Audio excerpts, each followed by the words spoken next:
malt, so just upgrade that chocolate one with some malt. Then I'm But good. it has malt in it. You know Does nothing it? of Frosties. It doesn't taste very malty. No, You sound like a nothing of McDonald's fan. Frosties. You sound like a Wendy's No. Frosty fan. We got a sleeper cell in here from McDonald's. Not me. All right, Ronald, we are on to you. When I went to the UK years ago, we went into the McDonald's and they had a tropical milkshake, and it was the worst thing I've ever I tasted. can only imagine. It has to be. It Do you was, think like, McDonald's knows what a horrible. mango tastes like? Absolutely not. For a person in England? Jesus. That's just What a mango tastes They like. smelled someone's chapstick once, and like that's what they had to go on. Yes, that smells like it smelled. They drank a LaCroix, and then Yeah, they exactly. just kind of based it off of that. Light flavor. Like, just Yeah. very, they're very into tropical there. Welcome everybody to Better Than Heroes. This is a show where we are only going to talk about your favorite fast food frozen beverages for the rest of the night. Just so you know, that's a joke. It's my job to be a dungeon Baja master, Blast. not a comedian. So, welcome everybody. This is it's a one shot, but we're doing it in two parts. A one shot in two parts. So Two-part a one half shot. shot, Two shot. twice. Yeah. And because we want to get some more, we want to play with D&D with some more people. I'm sick of just playing with Andrew, Jordan, Aaron, and Rachel I every am week. sick so. of me. Yeah, here we are again. Yeah, here we are again. I couldn't find two more people. Thank you so much, London and Lexi, for joining us and doing this special little adventure. Again, we every Monday night we run a Spelljammer inspired game that takes place in a futuristic version of Realm Space, and we have a continuous campaign that everyone is level 11 now. So if you like what you see here, please come check us out on Mondays. And I would love to, London, you want to get a quick introduction of yourself, real quick, and Yeah, for us? sure. Hi, everybody. My name is London Carlisle. I'm an actor and TTRPG enthusiast. I love playing games. I love watching Better Than Heroes. So you may also know me from the chat in here. Other than that, I play on Spot Hidden, which is a Call of Cthulhu stream. I'm part of the cast of Ain't Slayed Nobody, of Call of Cthulhu podcast in the Old West, which is very fun. You may also know me for some Paizo streams where I play Pathfinder, Starfinder on their Twitch. So yeah. That's me. Good to be London. here. Lexi, would you like to introduce yourself as well? Yeah, absolutely. My name's Lexi, otherwise known as Black Girl Mage on Twitter and Twitch. I do a lot of D&D prep, D&D talking. I also love magic and Commander, stuff like that. But for the most part, I like building on worlds and encouraging other people to do the same. So yeah, that's just where you can find me, what I like to do. Cool. All right, you two don't get to introduce yourselves now. Oh, come on. I'll introduce Andrew. He introduces Okay, do me. it. Yeah. Okay. Hey, that's Andrew Orvidal over there. He plays Flute Whim Teaser on Better Than Heroes, and that's it. That's the only thing. Hell yeah. Okay. He's I ever didn't know it was gonna be done. that easy. Let's go. This is Jordan. Incredible. He plays the Moon Boy. He does funny voices. Yeah. Yeah, it's Jordan. Stop Cool. there. All right, and we're going to get to their characters in just a second here. But we want to, tonight's we're just playing for 2 hours here, so we're just going to jump right into it. We're going to go, we're going to barrel ahead forward here into the space magic. So, crew, you all find yourselves outside of the Harmony Fields. It is a famous nebula in and around, famous for being dangerous, famous for being a shortcut between two planets, and famous for people, not coming back from it as well. And there's lots of stories about what is in and around, what causes the Violet Nebula, what causes people to not come back. And you all have been traveling together for a while now. You're the crew of a ship that takes on repos and leads. It takes on anything you can find that is a repossession of a lost ship. Maybe follow a lead into some treasure. Kind of something between a junker and an adventurer here. And you all, there is a captain of this ship who has hired you, you all at different points as well, and hold on, I've lost my notes, and if I don't say the captain's name right that I worked on for so long, then I'm going to be disappointed with myself. It took Harlan to come up with just name. this name. Wrote it out phonetically too. Yeah, exactly. In cursive. Exactly. I really doubled over Andrew in a game the other day because a dwarf's name was Large Arm, and so I'm just trying to live up to that. Sour Large Arm. Yeah. So this is your ship is led by a broad-shouldered Aarakocra man, a bird person who looks like this.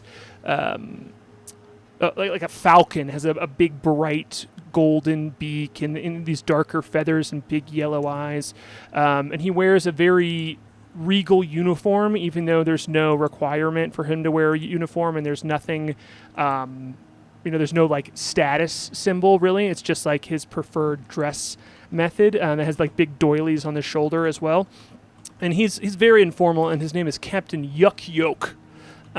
So how'd I do, Andrew? Great. Okay, got a little chuckle there. Great. So yeah, Got him. and you all are, Captain Yuck Yoke is a little bit of a weird dude. Just eccentric, quirky, but he's very by the book, and the book is written by him. Like there's no book, but he's often referring to the strict rules of spell jamming, etc. But it creates a good environment for you because he definitely takes care of you, and the expectations are clear. And he's always, a very transparent and direct leader. But he's been a bit odd lately on the last few trips that you have done. He just kind of seems stressed, but for no reason that's apparent. And especially on this mission too, there's been there's been some secrecy. He's just hold on, I'll tell you what we're doing out here. But you all have just really been farting around the outside edge of the Harmony field. You haven't been going deep into it. You've just kind of been floating around, and he's clearly looking for something, but hasn't really been sharing information. He's like, I've got a, there'll be a time, and you can just tell he's either under some pressure or something's wrong, and so that's where we join our crew here on the deck of your ship. This pretty large vessel that looks like a sailing vessel, looks like a caravel, has two masts with big sails on it that floats throughout the wild space in and around you all. And he calls you. He kind of steps up to the top deck of the ship, and he lets out a caw. And you all would recognize this caw as a kind of gather crew, an official whistle almost. And it's just the five of you. And he says to you all, before we do that, before he says anything to you, Andrew, actually, no, you absolutely do not get to go first. I changed my mind. Jordan, would you give an intro to your character here and kind of tell the crew what they see as you hear this caw and you join the captain on deck here? Yes, absolutely. Hearing this very distinctive caw that I'm a little bummed that we didn't get to hear it, Harlan. Nice. I'd recognize it anywhere. Yeah. It goes throughout the ship. Happy to help. Absolutely. Yep. That's my ringtone. Yeah. You all see kind of in the forward part of this ship what looks at first to be kind of cargo shifting, as though we've hit some invisible eddy in the phlogiston out here, and then the cargo kind of rises to its feet and turns around, and you realize that this is in fact Barabalius Finbeard, the turtle paladin who has been riding with you all, a collector of junk. He calls himself the Stone in the River quite often, and due to his unmoving, tanky nature, and he he waddles on over to the meeting spot rather slowly, dragging this enormous shield and this shell covered in various accoutrements and this big morning star over his shoulder. And he goes, "Right then, what'll it be today, Captain?" He nods at you and says, "Barry." And there's this little pet name for you. He calls you Barry. I know. And and Barry, you and the captain see next up, London, if you want to introduce your character, of how your character joins us, please do. Yeah. So, Dai C enters the fray here. Dai C is this ship's humble cook. Dai C looks like this big bug, this multi-armed thri-kreen with this sort of golden carapace, a yellowish orange, and in his hands they're all full. Like, he was not expecting to be called up this soon. The buns are not yet toasted, right? So he has some buns in all these hands, little frying pan over here, and he's sort of scrambling up. What is it? What's going on? Everything is almost done. I don't like to be disturbed when I'm in the middle of cooking. Okay? I understand, I see, says the captain to you, but this is important. And he lets out a caw in because there are two stragglers. And Lexi, if you want to introduce your character here? Yeah, you all see just a Herringon. I am a Herringon rabbit, but more lop than anything else. Very fluffy. You're just like, where is the chinchilla in her bloodline? She's fluffy as hell. She's more heavy set, but as she walks up, you realize it's like she's barrel chested, very like strong for a Herringon, but still kind of small. She wears this beautiful armor that shimmers. It kind of hangs on her. It doesn't exactly fit her. It's a little bit bigger than she is, but she wears it with pride. She has a glaive in her hand that she kind of swings as she moves forward, and she kind of moves with a hop, but you can just hear every single step. One ear kind of bends down, the other ear is kind of up, and she just looks forward with a very disinterested, "Yeah, Captain, it's fine. What do you need us for?" Well, I'm gonna wait till everyone's here, and he lets out caw, like kind of a little, the mother's eyebrow up at this point. And Andrew, if you want to introduce your character. Yes, I'm sorry, Lexi, I missed canonically your character's establishing. name.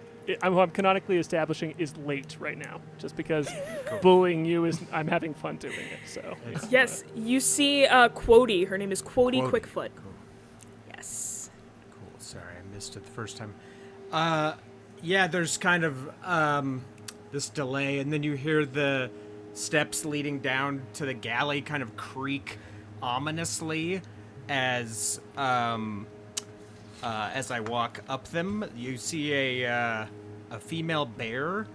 She stands about 8.5 feet tall. She's about 550 pounds.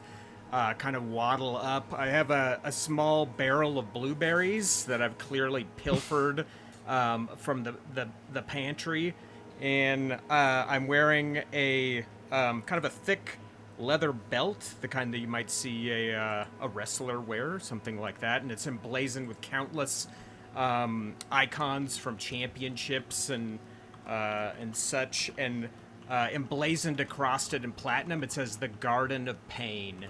And I'm wearing a floral print vest that's one size too small. It's kind of a print that you'd see in, like, if your grandma had, like, tasteful curtains. And it has a hood attached that is my wrestling mask that I can, like, put on over my snout as I come kind of waddling up and looking guiltily around, realizing everyone's been waiting for me, and I'm scooping these blueberries into my mouth, and you can see the claws on my right paw are filigreed with like platinum arcane symbols. And I catch Dicey's eye as I've kind of been busted here, and I'm sorry, I'm just going to eat my share. And I put like a heaping bundle of blueberries in. And my name is Osita. Or as I'm known in the arena, the Garden of Pain. And Andrew, I think it was very funny. I thought I was giving Andrew a challenge here with making him play an actual bear in this game, but now this is just a full crew of animals, which I love. So Yeah, we got a real I know. animorphs. I was just looking squad at the going roster on. and I was like, Yeah. wow, This that's is incredible. the trend these days. I love I'm it. so happy with it. So yeah, and Andrew, if I want you to give the rest of the players the out-of-game information about this ability that you have, so they can decide to play it however they want. So if you could tell them the bit about, I'm sorry, I don't know what you're talking the about. the confusion about your persona in the world. Oh, right. So yeah, out of game, I'm using this homebrewed pugilist class, but part of it, there is a kind of a subclass called Arena Royale. So you all know me as a former arena fighter from the planet of Toril, the undisputed colossal weight champ who has joined this crew because no one wanted to fight me anymore in the arena. But if I take off my floral vest and my belt, I'm just like, I can be just a bear to folks. So it's kind of like an alter ego thing. Yeah, so you can play it however you want. Great. And so now that the captain has cleared his throat and this gang of animal folks are all on deck here, the captain looks at you and he says, Barry, Daisy, Quody, Osita, excuse me. So sometimes I call you Osta in my heart, but I know I should follow the rules and call you Osita. Anyway, he looks at you and says, I think it is time for me to retire and for this ship to retire. I think this is the end of adventuring for me, and it's time to call it quits. I'm sorry to let you down, and that our adventures don't go sailing across the universe forever, but I think it's time to pack it in. So I understand that you all need to find new work, new arrangements for yourself, and so tomorrow morning I'm going to fly us home. Well, not home, but to the closest port, and that'll be it for us all. That's the end of all of us. There's no continuing after that. And he says, and he nods, and he says, it's been an honor, and I appreciate your service, and I hope that you all have a wonderful time and find fortune in the next steps of your lives. But Captain, the buns aren't toasted yet. Why all of a sudden with this news? He says, you may toast your buns. You may continue to toast. I am not stopping you from toasting your buns. I have just made the executive decision because of information that I have that this is the end. And so please continue cooking for us. Don't you, especially as the cook, should not stop your duties until the ship is sold, which I will be taking into port to sell. So please don't stop cooking. But after that, you should find another place to cook because I will be selling the ship. Captain. Oh, sorry. Sorry, go ahead. No, go ahead.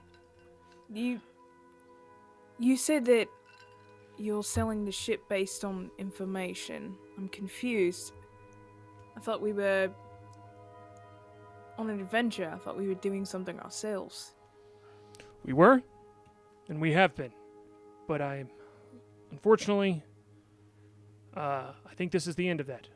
There's part of leadership is knowing when to quit.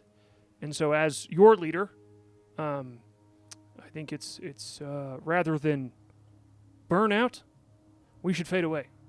Is this normal behavior for this captain? Yeah, You can is he roll normally an kind of insight check. down Absolutely. in Oh, I the would dumps? love to. All of you can. Let's just have everybody do it. Sweet. Please, somebody with insight. I got you. Not I.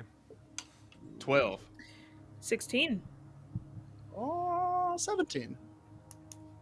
6. I'm like And busy Facing in the the barrel wrong with way. the blueberries, yeah. Scooping them. Being a I bear. have my paw accidentally stuck in the small barrel, and I'm kind of... You're down to the planks there. You're just eating wood now.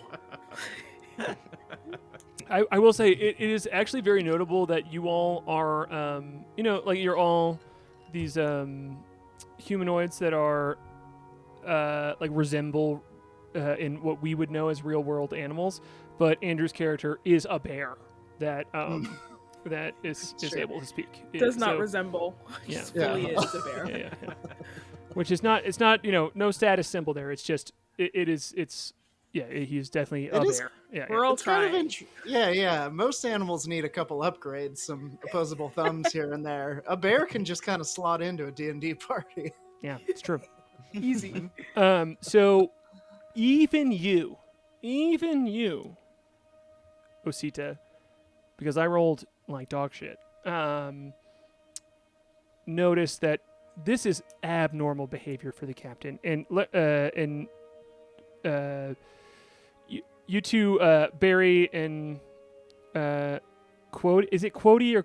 Yeah, okay, Quody. I just want Quody, yeah. I wrote it down right, but I am saying it wrong. I want to make sure I wasn't saying it wrong. So yeah, Quody and Barry, you both are like worried specifically because he's not one to give up at all, and you know that you all have to have been doing well because you've been like functioning well. You're not rich by any means, but it's not like the ship has been in disrepair or anything like this. It's very odd.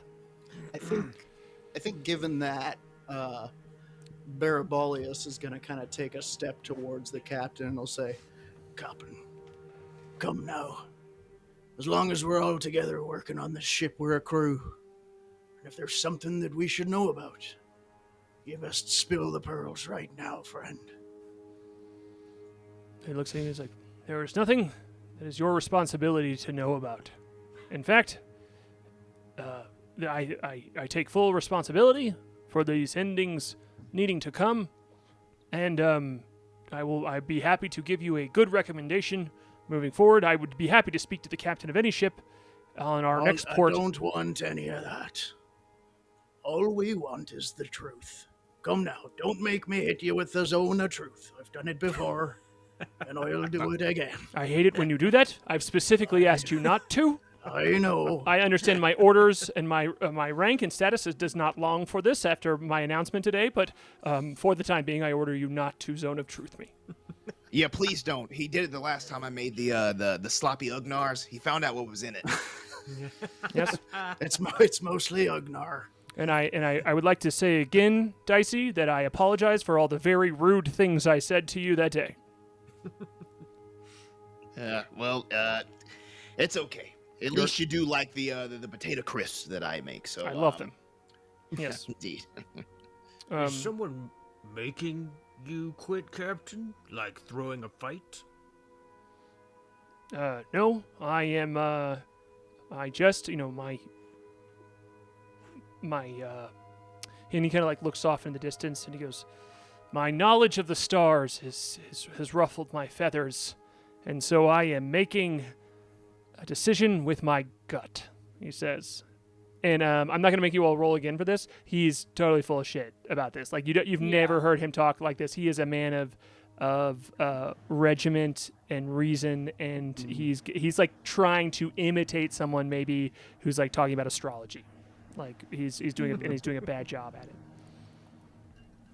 Yeah, I'll walk over beside the captain and put one of my arms around his shoulders with the barrel still stuck on the end of it, and kind of give him like a squeeze and like, come, Captain. Tell us what has you so bothered. I would like you to roll a persuasion check.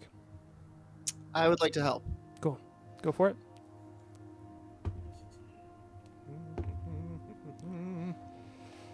15.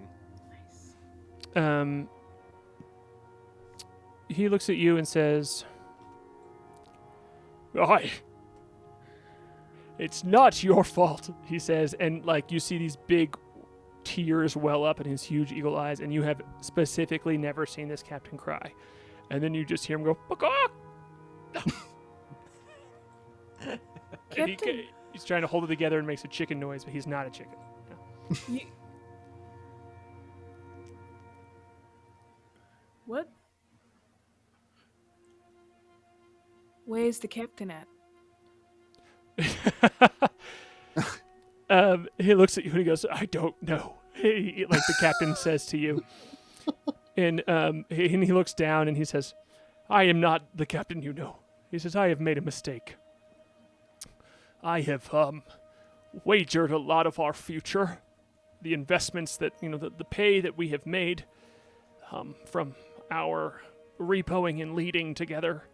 And I bought a lead. I bought a map to the next pilfering that we would do, and I lost it, he says, and now he puts his feathery hands up in his face and begins to weep, and he says, it was taken from me, it was stolen, it must have been. I fell into the hands of some scoundrels on our last stop in my short time, and I lost our map. I lost our lead to our next score. He says, there's nothing left for us. Are you sure you didn't just lose it in your quarters? I lose things all the time. I am sure, he says. Sometimes when I lose something, it turns up in my shell. Yeah. Would you like to check my shell? Have you looked in your shell? Seems unprofessional, he says to you. But he says, but there is another piece of this I must tell you. Is that it came with a warning, this map, that if my eyes set upon it, the location of this treasure, that there would be a spirit coming for me. And I know that it is coming. And I can feel it. I don't know how to explain it to you. I can feel my nights getting brighter. And soon because I have seen this, I thought it was told to me that I could break the curse. If I found the treasure, then no harm would come to me. But I have lost this race, and so now I must get you all to safety before I perish. Spirits. Despite living in this world, I don't believe in spirits. Nor do I think. I'm like a skeptic in our world, in this world, when it comes to spirits. Oh, Now you say you're enough. Go ahead. Your nights are getting brighter, Captain? Like, Yes. what do you mean by that? I mean, there are lights on the ship. No, Some- as I fall asleep, I can see more and more realistic dreams, and I can hear the voices calling to me, and it's like I am frozen in my bed, but the lights are on, but it is a pale blue light, an unnatural, not a candlelight, not a magical orb floating above me, but this, a blue sky that is terrifying. That sounds scary. Aye, that's a ghost, to be sure. I am frightened of it. Captain, So- I think we should go get your map back and finish Yeah. this job, and the ghost will leave you alone. And are you captain or not? Are we just helping a random person who lost our map, or are you the captain? No, I mean, I usually pay you, but unfortunately I invested too high, and I've lost your I next think that payment. is the captain. I think he's just overcome with emotion. And that's why Very weird. something coming out of your eyes there, Captain. Those are... I'm like really restraining from licking the tears up. Dicey looks down and checks himself to make sure he didn't bring any onions around and that this is genuine. And when he sees none, he just looks at the captain so sadly. Yeah, I think Quody is doing like this to Osita, just like, don't lick the tears, don't do it. I reach in my little pack that I have. No, my apron, the pocket of my apron, Yes, and I yeah. pull out a treat to toss it over to our bear friend. Let me do a terrible dex roll. I try to catch it in my mouth, and it just sails right by me, and I almost Terrible. lose my balance. But it works. I 5 go seconds. and I 5 second snuffle it rule. out. Quickly. Next time. Girl. Did you eat it? Yeah, I got it. Yeah, so that'll be 3 temporary HP for you. Let's go. Let's go. I like Those those good treats. berries. Love it. Love it. I Can I think. ask? Oh, sorry. Go ahead. No, you go ahead. I think Barabolius is going to kind of confide in the captain about this spirit situation and just be like, Captain, spirit or no, we can handle any trouble that comes to try and take our treasures from us. I'm quite skilled in the ways of fighting ghosts and what have you. Look. and he points to a censer full of incense on his back and goes, I'm a paladin. Have been this whole time. Level 6. Yes, you have regaled me often with your the tears of your belief, and you have tried to convert me. I understand, but and I hear that your oath is important to you. Yeah, More of a loose code, really. Fair. Question Code for of the the open sea. DM: where was the last port we made? Andrew's out here trying to get lore about the Monday game. Yeah. Mingabwe, is where it was, and so if you're Oh, for the real D&D heads out there, not for the real Better Than Heroes D&D heads out here, this is taking place in the timeline before the Better Than Heroes crew made a mess of Mingabwe. Very recently. I was gonna say, I was like, after. oh, Yeah. we ruined that Yeah, place. yeah. Very recently after Oh. you left port and it was fine, and now you are. All right. You all will not be going back to Mingabwe. Anyway, because of the schedule, you would be continuing to travel toward Firmaregna, and again, this is before those problems Oh, existed. we there are as well. right now. We're headed Yeah. towards Firmaregna? Yeah. Okay. Yeah. And what is the name of our ship? That is for you all to decide. I specifically left it open. And Andrew and Jordan, you're not allowed to decide. Our guests have to. Okay. Yeah. continue. No, I wanted Yeah, someone yeah. else Oh. to do it. Yeah. London, what are we doing? How to Uh, choose? I feel like we should both contribute a word, and it's gonna be that. Like, Oh, I can't wait. the blank blank. Yes, that's right. Good job. It's like your What's your game word? master. Moisturized. Ley line. The moisturized ley line. Done deal. Done deal. Captain, we should sell the ship because I do not like. I quite like it. I myself can't hold moisturizer, so it's nice to be on a nice, well, a supple ship. A turtle can't moisturize. I try and Yeah. try. Boy. I love it. Skin's hydrophobic. Which is deeply ironic because your character's job, Jordan, is to make sure all of the planks and all of the ships are moisturized, which is I yeah, use it's turtle wax There you go. daily, Boom. like, fucked up. and I don't think the irony is lost on me. Can we return to Mingabwe and get your map, Captain? He says, "Well, no, the thieves who took it, they were gone before. Why don't we hunt them down and just chop them up? He says they were on a ship. They took off. I went searching for the ship the morning after. The morning after, I was gambling with these men, the crew of the ship, and they took off. And I searched everywhere for them the morning of, and I could not find them. Well, do you remember any of the map? Yes, he's like, that's why we're floating around out here. As I knew it was, you needed to, the orb that was the map was supposed to take me in the right direction to the edge of the Harmony Field, in order to find this broken apart crypt, and it took me to one shard from another shard of other broken crypts, and it was like a relay of dot to dot, and but I fear that my chance of doing that is gone because we've been floating out here for days now, and there's been no improvements, no sign of any direction to go.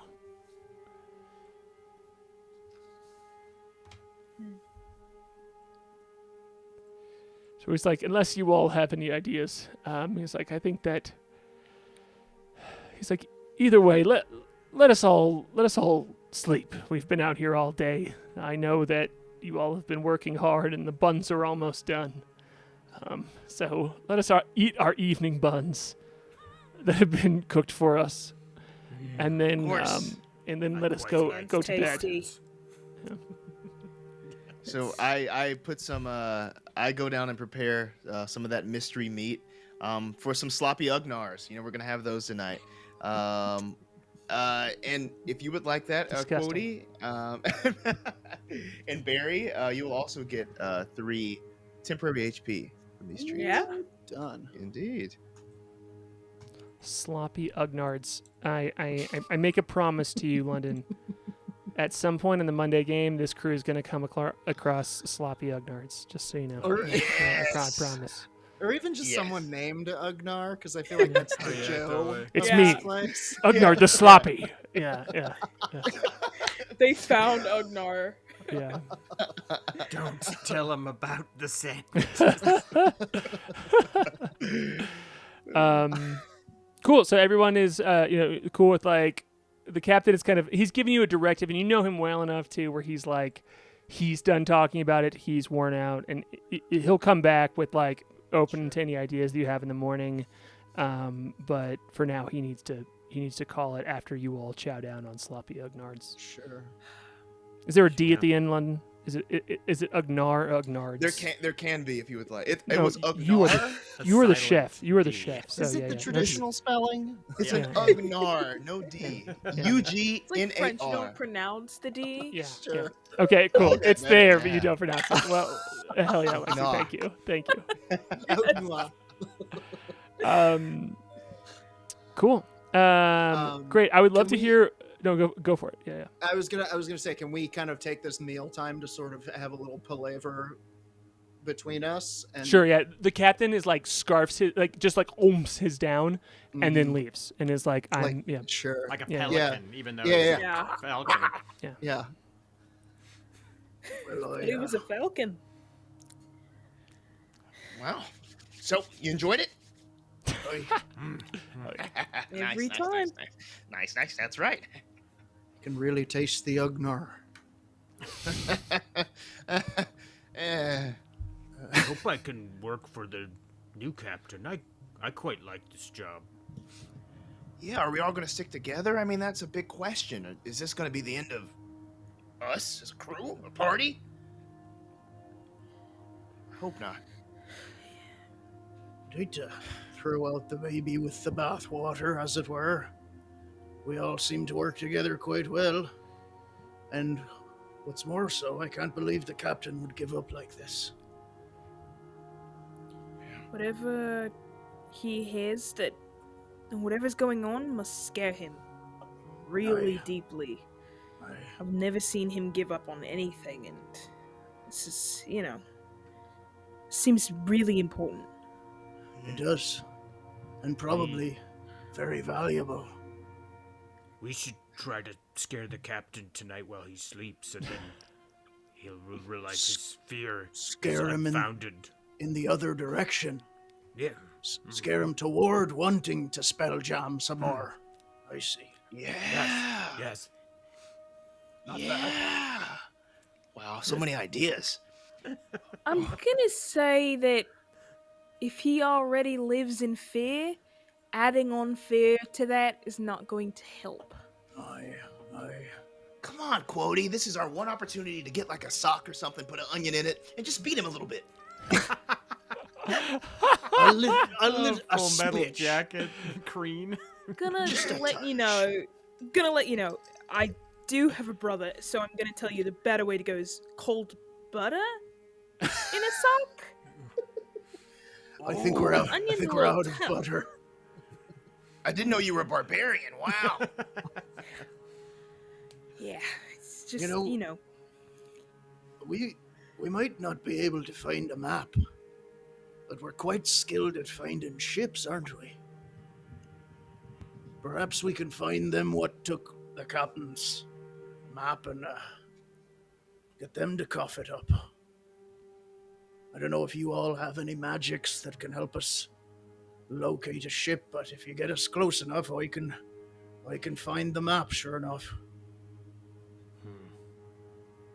don't. The only magic I have is in these claws.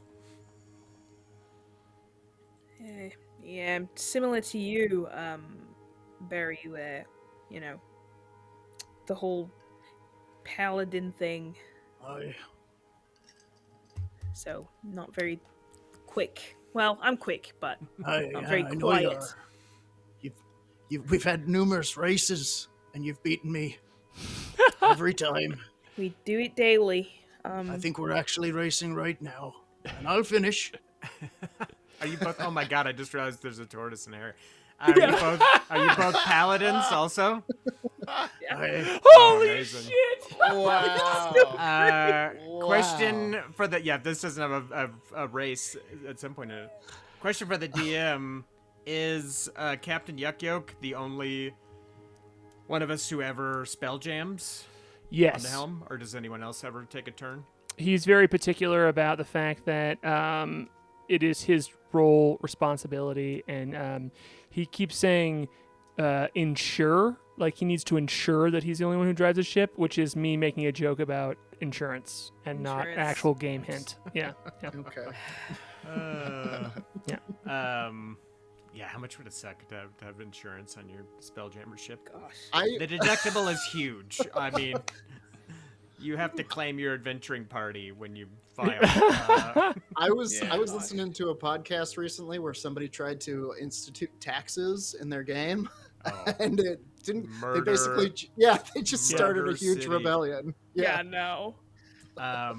Okay, so the captain is the only one who spell jams, and I assume there's no other crew either. That's correct. Yeah. Okay. Yeah. Which kind of like a little bit to your. It's one of those things where you all know that you get paid more, but you have to do more work because there's like you have to split the tip less kind of thing. Yeah. I do not mind.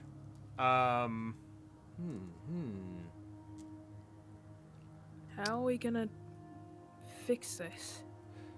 I think legitimate. I think specifically exactly when Quody says that, you hear a like a bellow from somewhere on another part of the ship.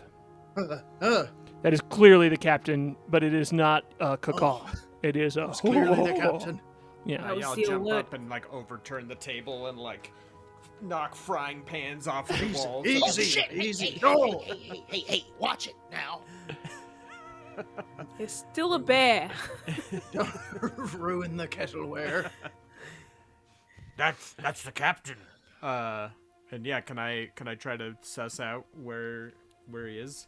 Oh yeah, you would know he is in his quarters, and if you all want to run to his quarters together, Absolutely. you absolutely can. I see he And- picks up like some knives that are on like the magnet block in the back with his two hands, and he Hell just gets yeah. ready to go. Exactly. Yeah, at the same moment that the frying pans are knocked over, you just Yes. yeah.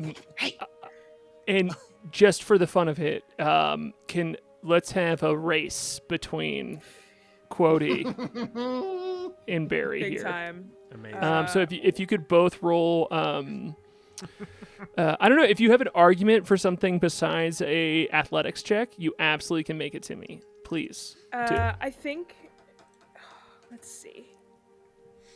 So something that I find really, really funny is that I have a rabbit hop.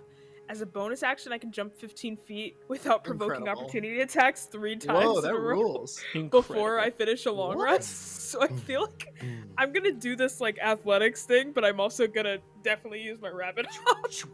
Cool. I will Hell say, yeah. if you don't want to mechanically spin that during this rest, I will just give you advantage on your roll because you have that That'd be ability dope. and you can do it. So, That would be great. yeah, Let's do go it. for it. And then Jordan, I'm rolling the Use this athletics. cool. Well, you did pretty well. I did. Did you just Hold on. crit? Let me see what my. No, but I got really close. See Oof. what my thing is. Jordan, what did you get? Say it first while Lexi's. 22. So Jordan, Barry got a 22 altogether. And what did Quody get? I also got a 22. Oh boy! My God. The answer to the tortoise and the Neck hare and neck. not solved in this race. No. Not solved. I feel Absolute. like this happens all the complete tie. time on Yep. the ship. Yep. I think this is a 'cause I real get- I problem start with getting- them. Yeah, because I start getting really distracted by things because I'm like, oh yeah, I'll get there at the same time. Yeah, I'll get there first. Don't worry about it. And then I start like totally. making sure that the door handles are all clean, and then like checking compasses and things. And then I'm like, oh shoot, the finish Yeah. line. It's Yeah. just striding down the hallway. And, Yeah. and Barabalius is a one-minded critter. He's like, well, I gotta get over there. Time to go. And he takes his time and takes every corner very carefully. Sidesteps a banana peel. Oh, almost slipped there. Sorry about that. That's all right. I enjoy the bananas. Absolutely. Okay, cool. Is the door closed? The door is closed. So you all, I'm going to move you over to our cool and fun combat map here for this, because we might just be creeping up on it. Who knows? We'll find out very soon here. But so I'm going to move us over there. Boom, boom, boom, boom. So you all can move your tokens here. And that you all have lined up. And if you could put them just right at the front of the doorway, absolutely. That would Here? be great. Yeah. No, I would say I'll just do this real quick. I'll pop you down here, there we kind of go. like farther down. The doorway to Yeah, the yeah. captain's quarters. I see. Exactly. Yeah, exactly. So cool. I think me and Quody are at the front, Yeah. trying to jostling to be the first one through the door. Absolutely. Yeah, you touch the door at the exact I same was time, and you there you almost like forget that there is danger, like a dangerous like call from the captain that he is maybe in distress because you all are arguing about who touched the door first. Yeah. But I will say, Oh, I see. Did you see that? I got there first. You saw my hand going there first, I right? was there. I was there first. Everybody saw. He still has the knives in these hands, but with the bottom two hands, he just goes. Love that. See, I he's love making a T with his body, as in turtle. That's me. Yeah, I'll bang. I'll kind of reach over these two squabbling, and I'll bang on the door. when you do, you bang a little too hard, and it just open, and you all see standing in front of you this, which you all can see on Roll20, and I will move over to the Oh no! What? Yeah. And, is this a Jordal special? It is. yeah. It is. This is a Jordan Doll special right here. That is Yeah, you amazing. all see this creature in front of you, as he is this large blue spectral ghost that looks like a human body, maybe has some elven qualities to it. You can't quite tell, but it seems to just be hovering over your captain as he is laying down in a nightgown with a night hat on in his bed, and you can see these huge hands, and there's a skeleton like floating like throughout, and you can hear as soon as the door is open, almost like on a loop, it is being said over and over again. You says, "You have seen it, you have uncovered, and I must cover it again." And you just see the captain going again. And with that, I'd like to have us all roll initiative here.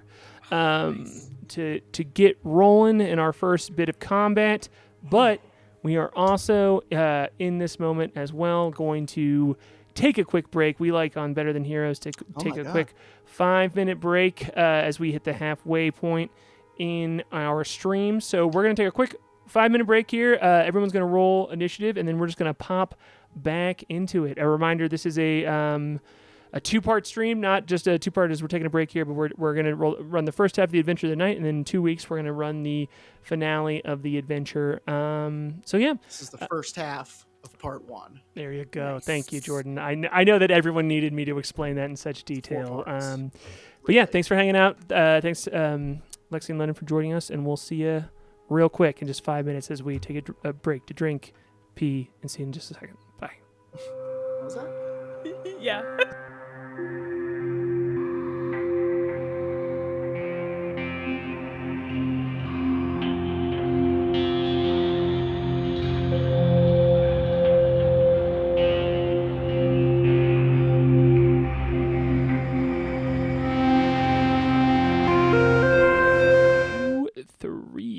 let's go over the combat map though. Ooh, that's not it. That's it.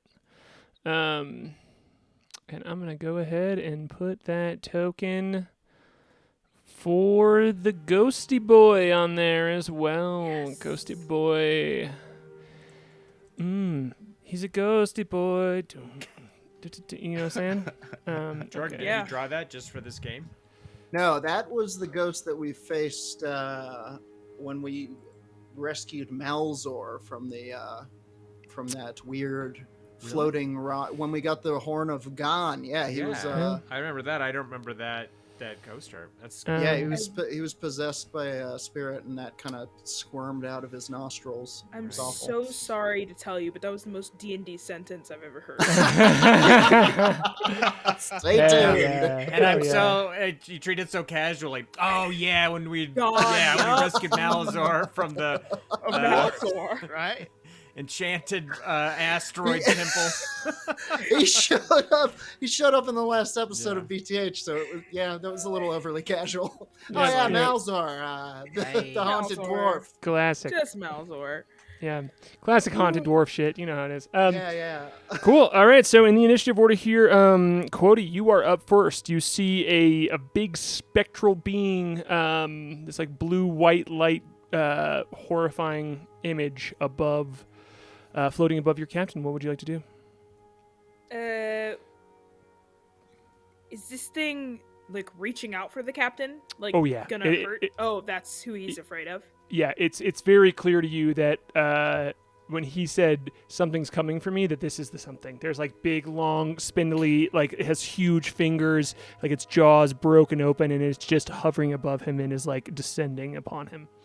Absolutely. Okay, Captain, here I come. I'm gonna swing with my glaive, and I've got 2 attacks, so I'm gonna just roll the 2. If I succeed on 1, I am gonna try to smite.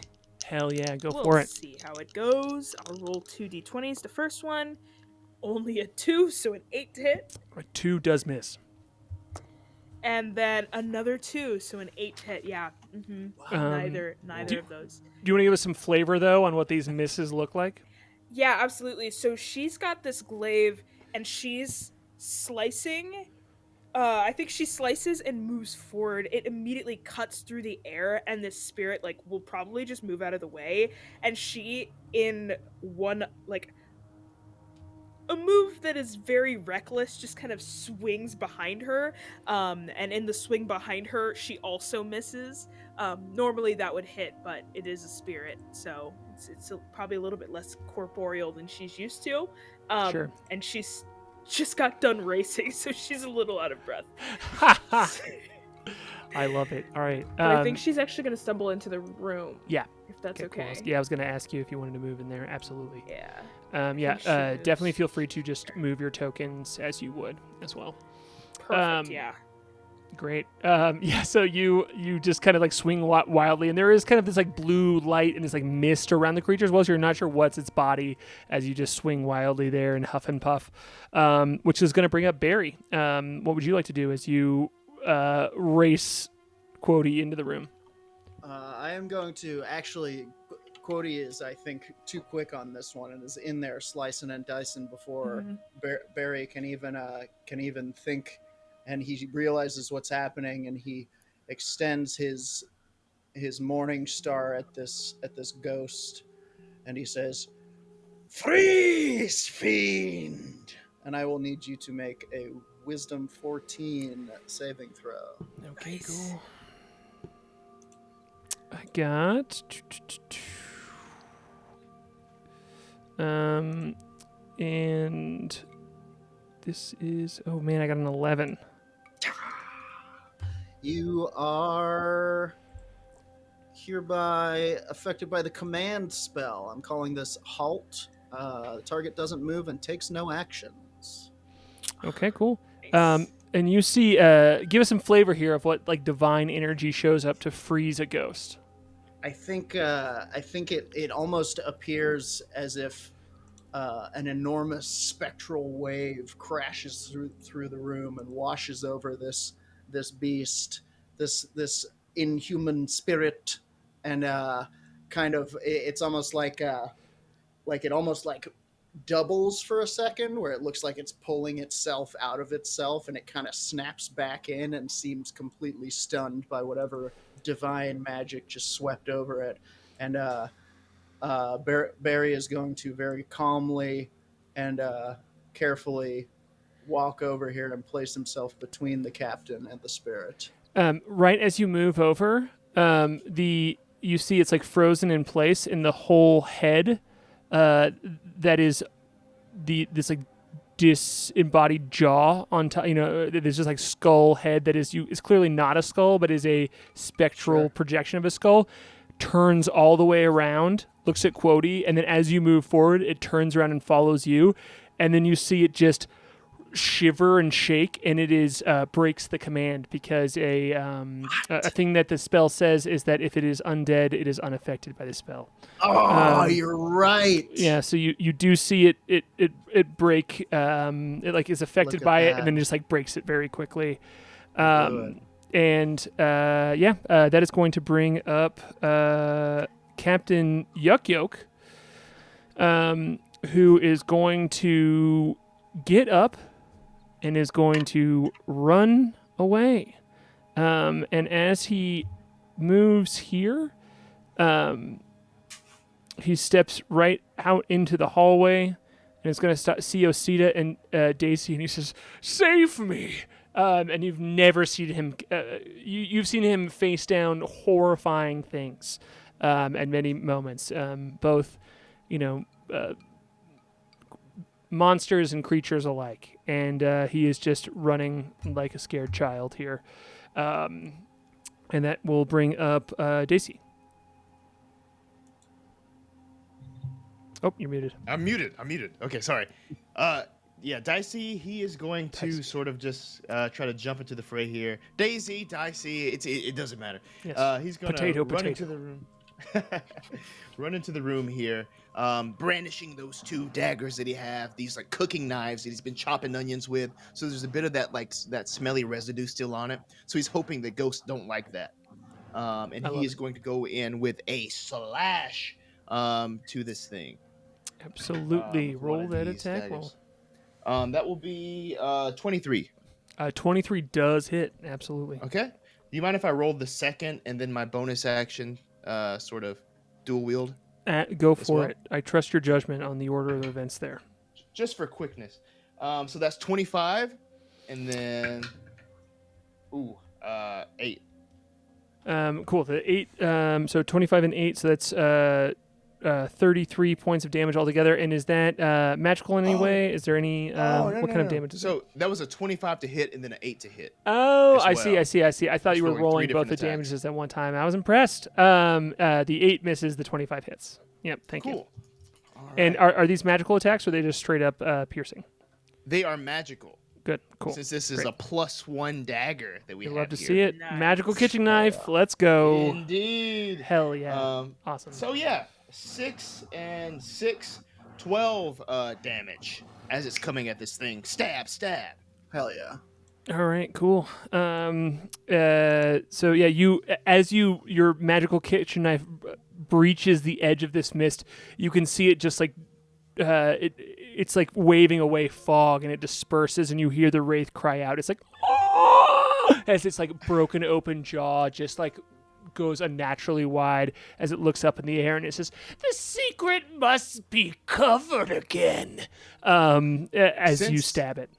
Yeah, since I did hit, I'm going to spend one use of my bardic inspiration, which is a D8. Go. And I'm going to turn that into a defensive flourish as he twirls the knives, crossing them in front of his body. Love to see it. That's what I play in Better Than Heroes. Love it. Yeah, indeed. Love to see it. College of Swords. That's it. Yeah, he's like Culinary College of Swords. Culinary right? college. Imagine like a hibachi chef type thing. Hell yeah. Heck yeah. Love that. Exactly. Man, We have a 6 on the die. 6 is added to that. 6 more damage. okay, cool. Was there a total there? I missed it. So 6 and I missed it with the hibachi.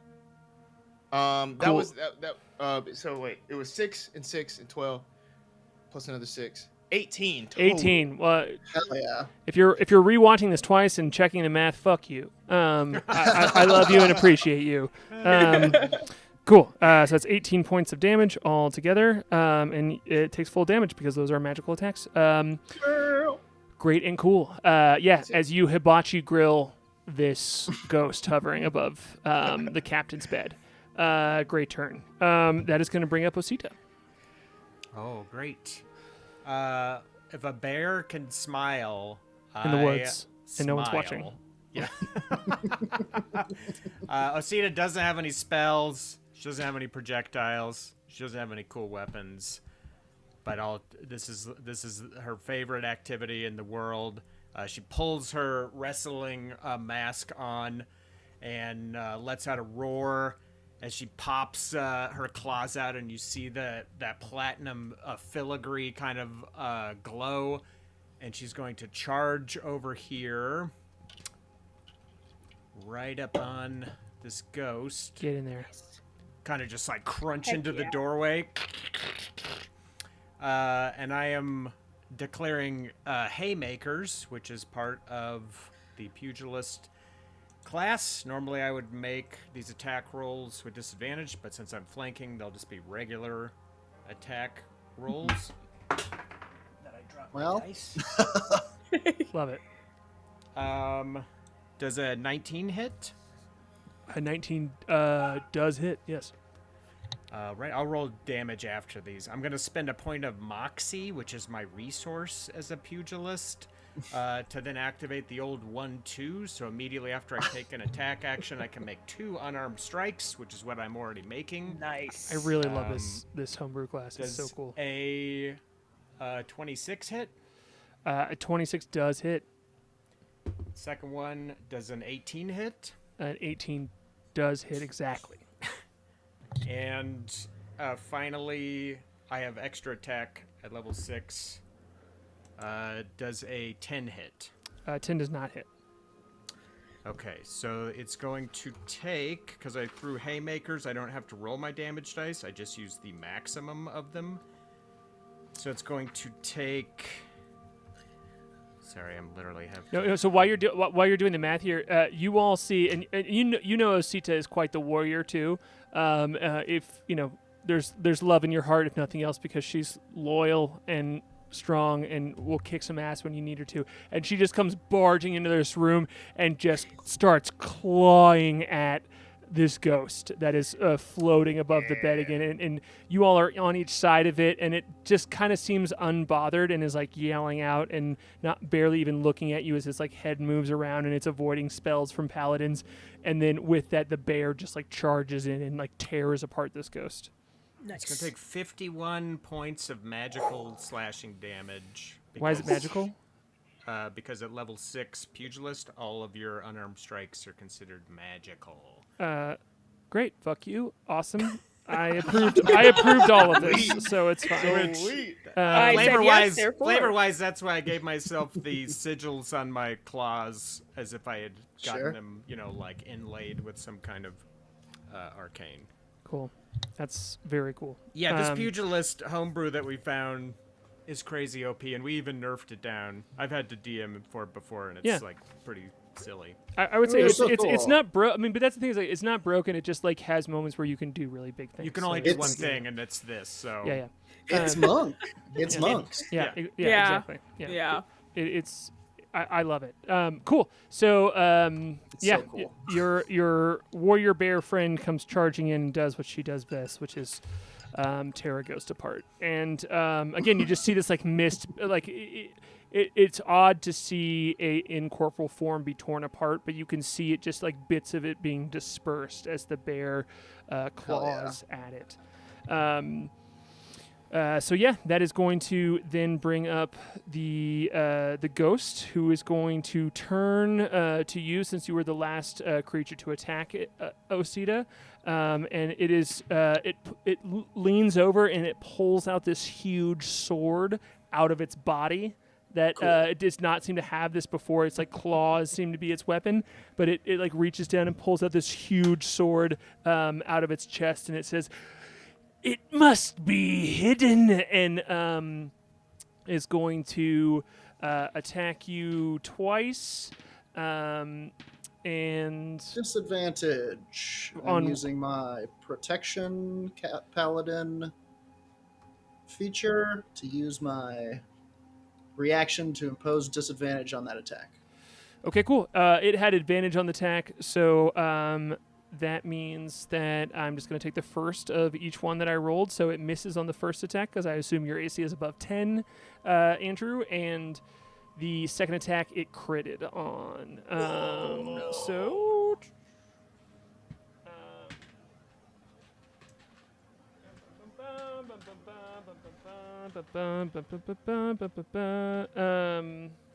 And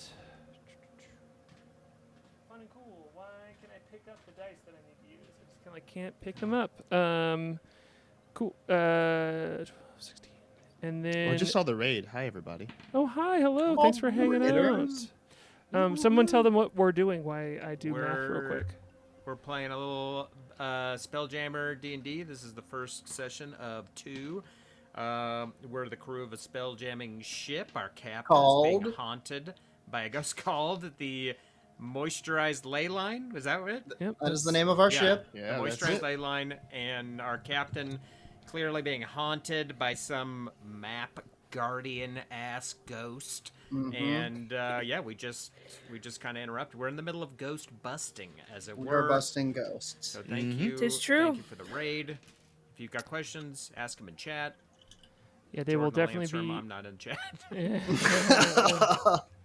I have a question. Are ghosts This real? damage And roll is should I be worried about terrifying them? given the amount Yes. of time it's taken. Yeah, you take 22 points of damage, and if it's helpful, 6 of those are necrotic.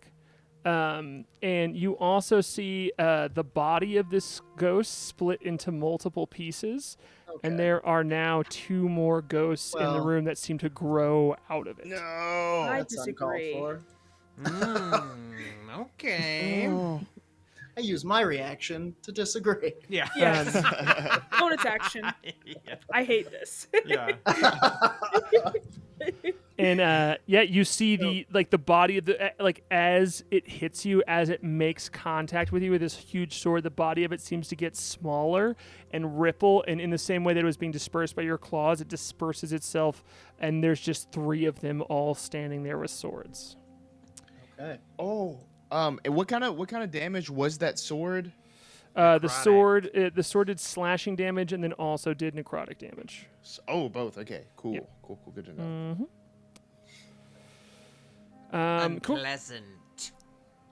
And you can tell, you all also can automatically tell that there is the original one here. I'm gonna make him this cool, fun tinted color of purple. Boom.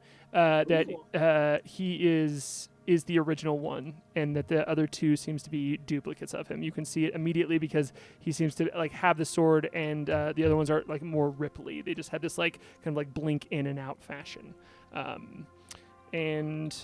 Yes, that's it. So that is the end of its turn. So we're going to be back at the top of the initiative order here, and it's going to be Quody up again. Okay, Quody has stilled herself, and I think that she is going to. I'm just gonna launch forward once again with my glaive once. Yeah, I'm gonna do both times, and I'm gonna use one of these die, and then I'm gonna use another one. Here we go. Okay, for the first one, 16 to hit. 16 misses, unfortunately. 16 misses. Okay. Natural 20 to hit. So That 26. absolutely hits. Let's go. Hell Let's yeah. go.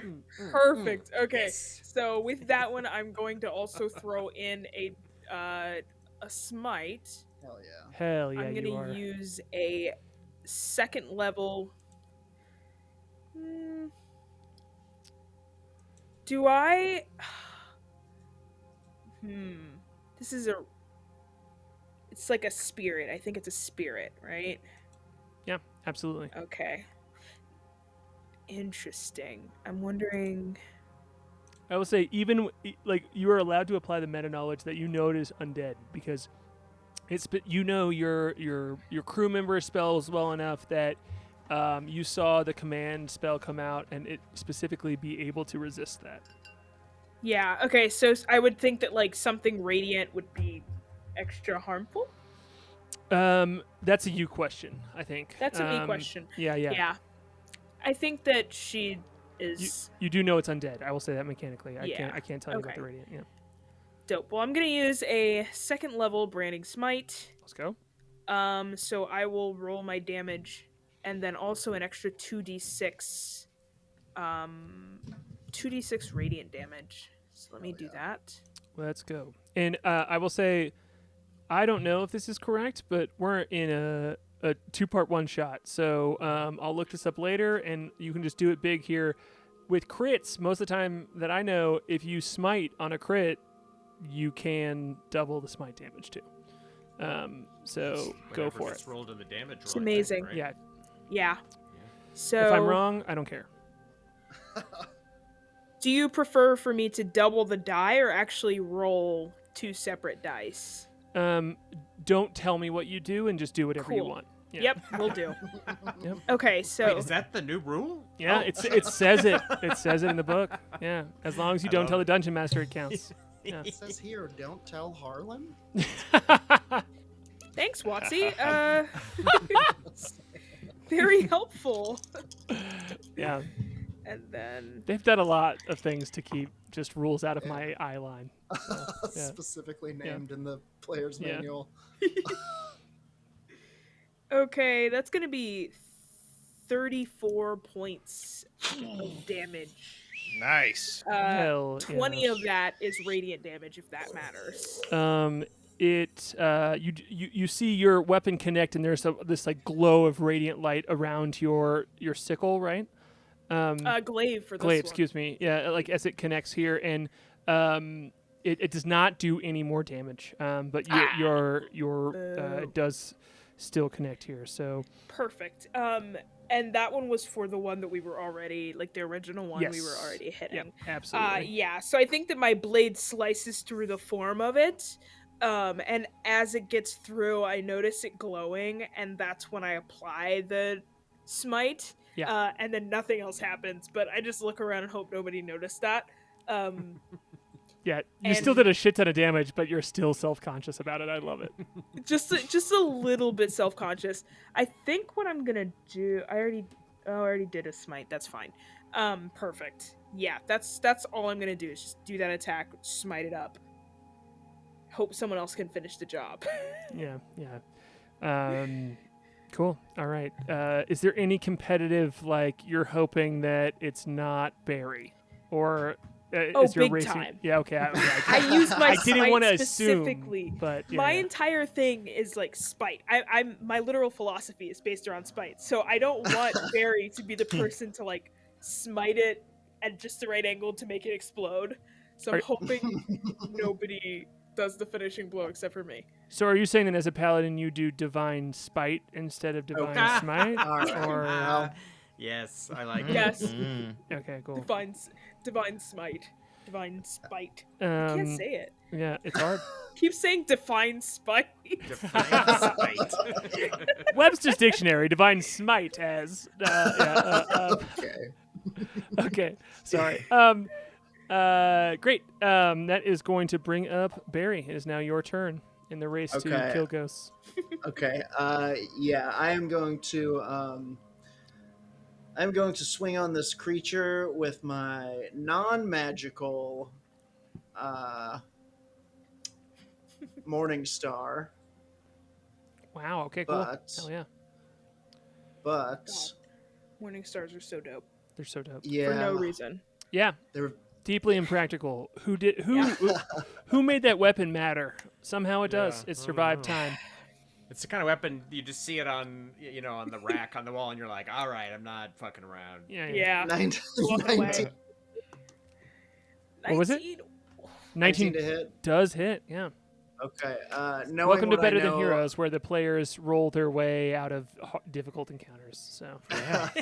Good Knowing night. what I suspect I know about this these creatures, I'm going to make that a thunderous smite. let's How go. dare. And just to be fair, since I asked Lexi, Jordan, Mhm. is there some side eye coming from Barry as the hit connects and you smite You on top of know, it? I don't think so, but that's just because he's laughing on the inside. Yeah. I think he keeps it very like, Oh, I didn't even know. Is that damage? I had no idea.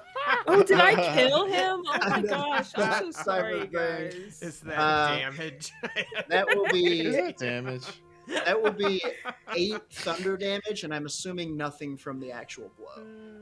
It still takes half from the actual blow, and Interesting. Yep, and the thunder damage does do full damage. So give me that total Right. damage when you do that math.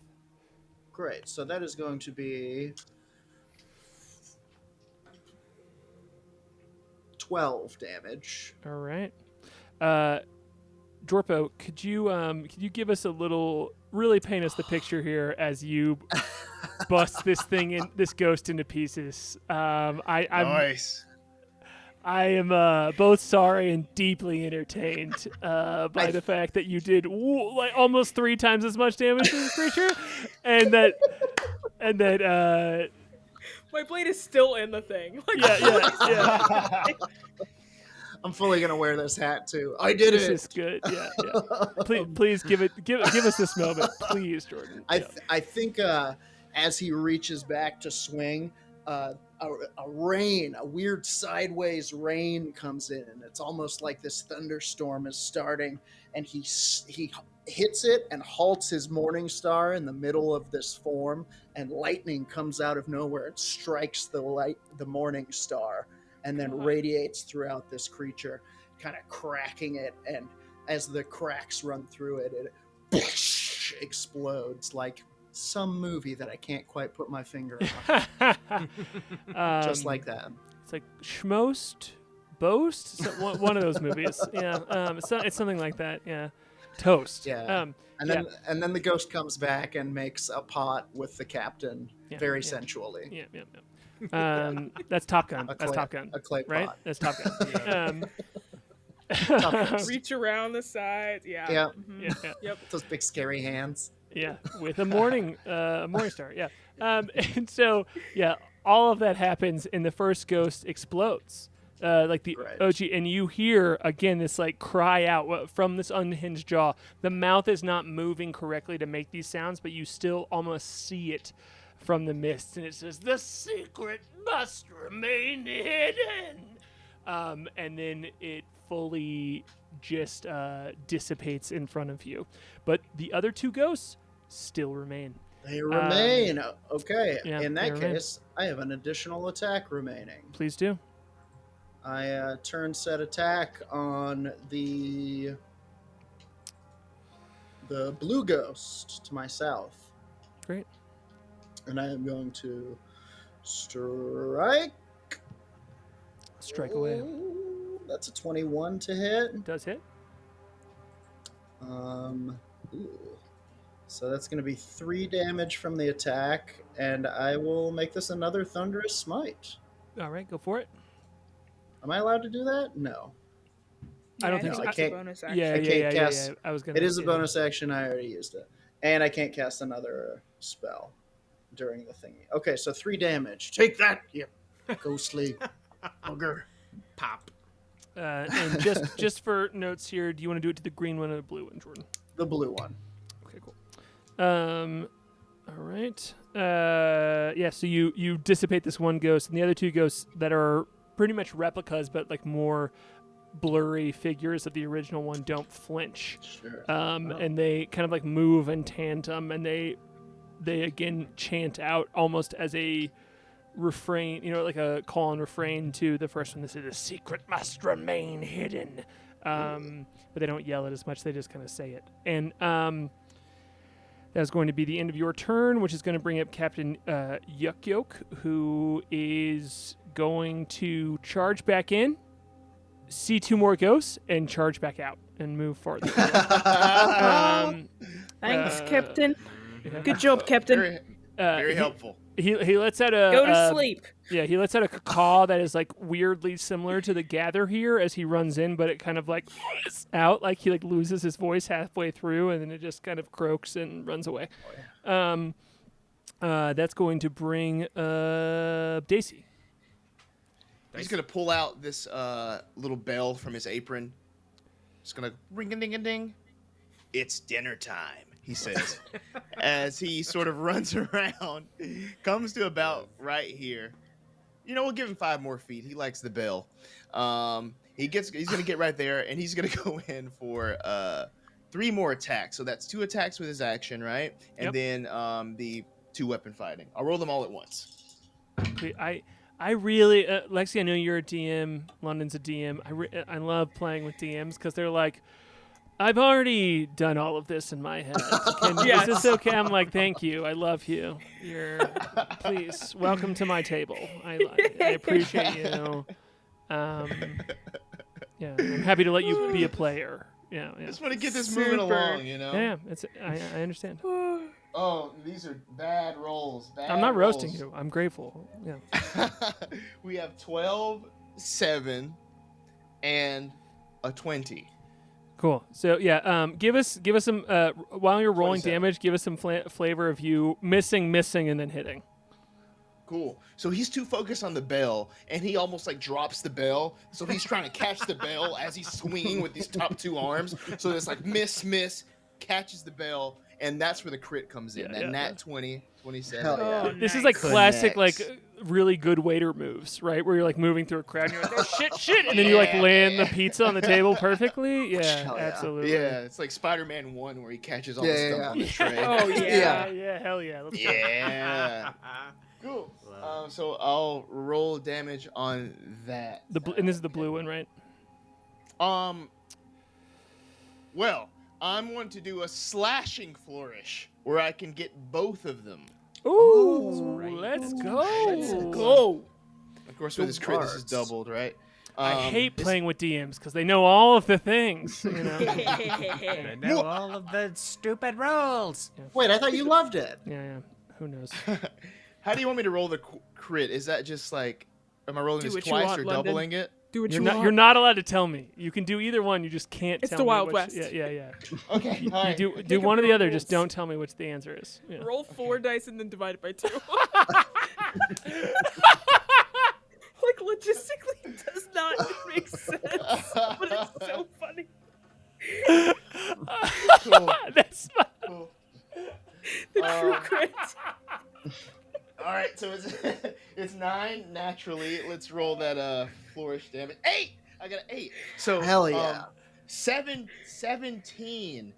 All magical.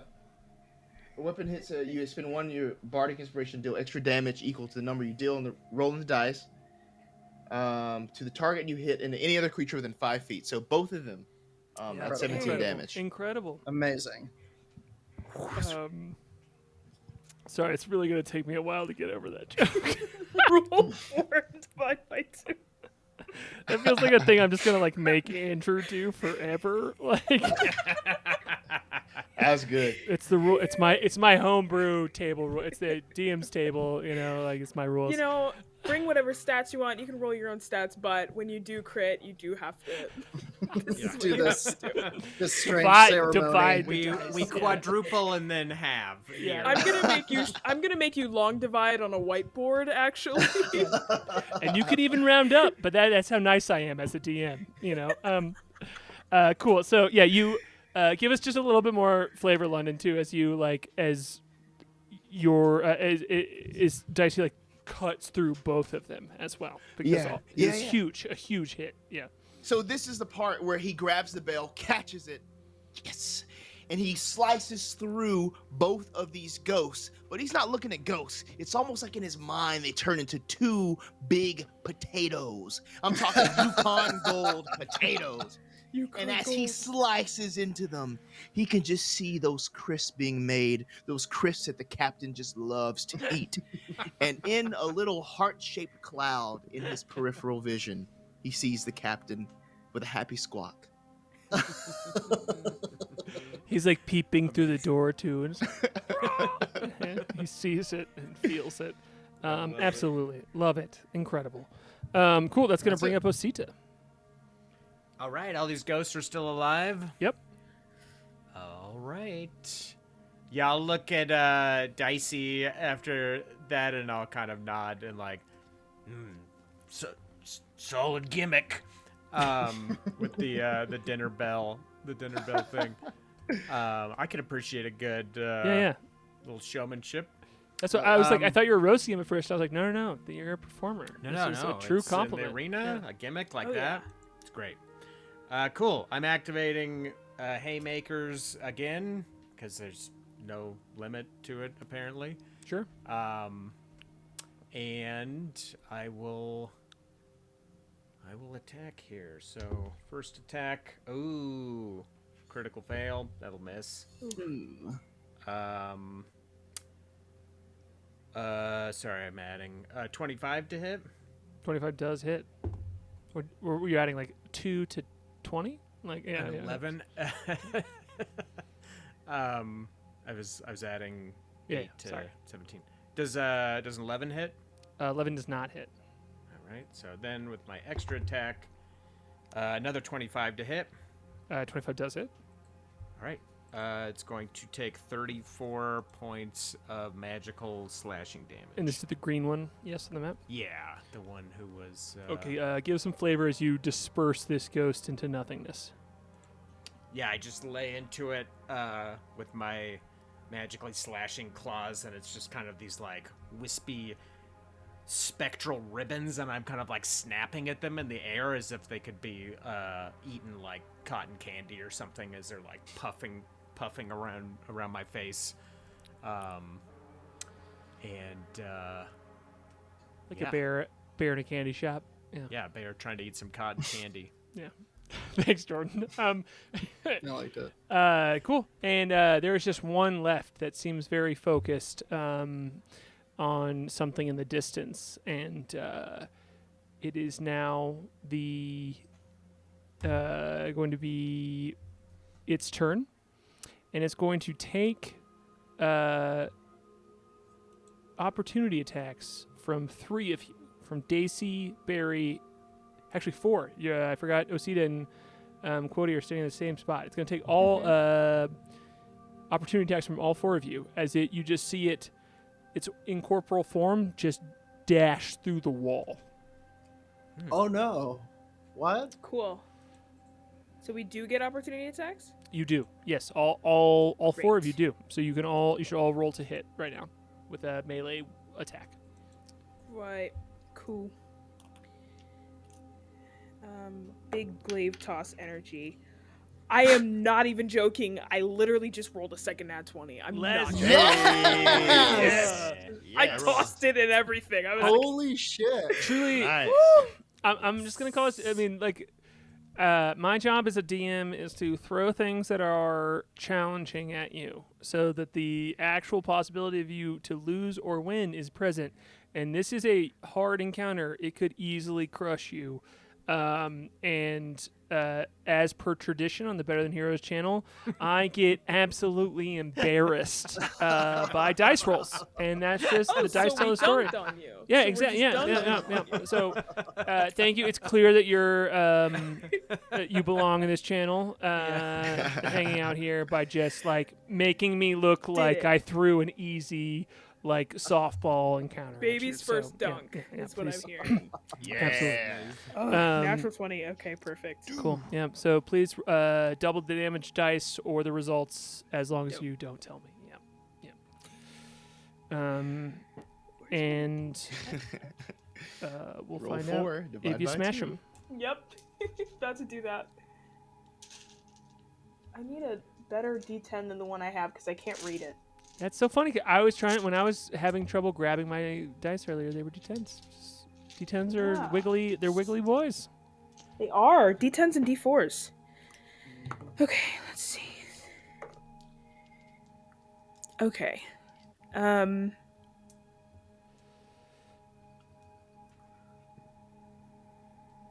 15. I believe is 15. Altogether, that's the damage on it. Hold up. Wait. You double. Add the modifier. Okay, yeah. Yep. Yes, I it believe is. you. Yeah, I rolled yeah. low on the die. No, yeah, it happens. That was the same thing earlier with my crit, where it was like I was like, hell yeah, crit, and then it was like, not that much. Anyway, so cool. Yeah, you did 15 points of damage to it. It does still seem to be up. But you, as you connect, your glaive connects as it run by. You can just see again, it slashes across the back, and it splits at its torso. Like the bottom wispy half just seems to dissipate, and it's just a floating torso through. But that leaves 3 more attacks against it. So Does an 18 hit? an 18 does hit. 3 damage. 2, 3. 3, and is that you half Nice that? try. Yes. Cool, great. And then that leaves 14? 14. Oh yeah. So again, you cut off. It's like torso gets cut in half, and Well, 14 to hit, right? To hit, yeah, 14 to hit. oh, I'm sorry. God damn it, London. I don't know why. I don't know why. I missed it. I mean, I'm not complaining. You can keep doing it, but Yeah, a 14 misses. Thank you, Jordan, Okay. for rules luring against our guests and making them excuse me. feel like Jordan. they had a moment of hope and then they fucked it up. I think you heard wrong. To give us homework.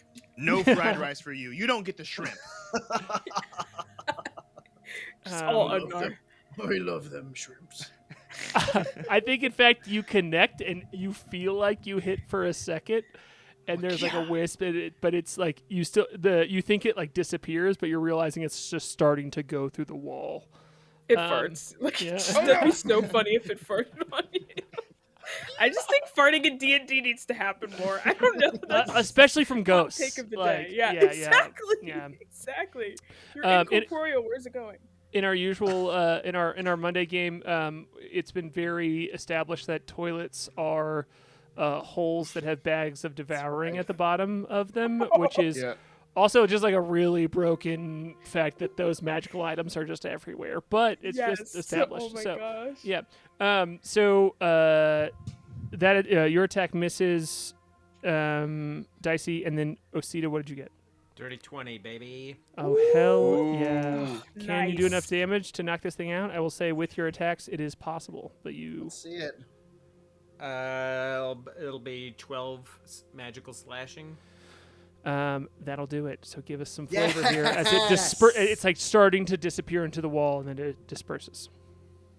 Yeah, I'll just kind of like throw myself at it as if it was something with corporeal form. I would try to be like flattening it, and it just sort of like wisps around me, and I just kind of like, as if I just walked into a spider web, I'm just like shredding it like all around me, and I'm just kind of standing there confused as it's all evaporated.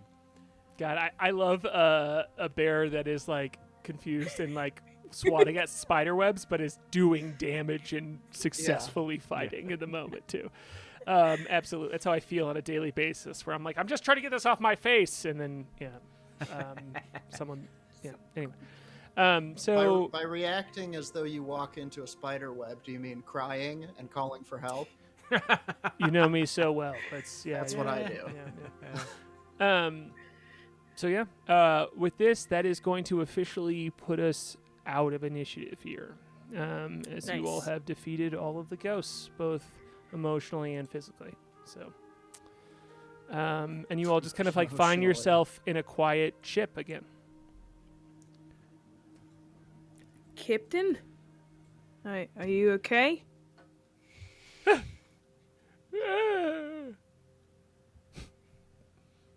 Everyone else, are you okay? How we feeling? I'm all right. I feel like that command thing would have been cool if I had read the spell a little closer. Yeah, I really think you should Yeah. look into that more. Right. You know, they say when you cast it, it kind of tells you what you can't cast it on, Right, but it's okay. right.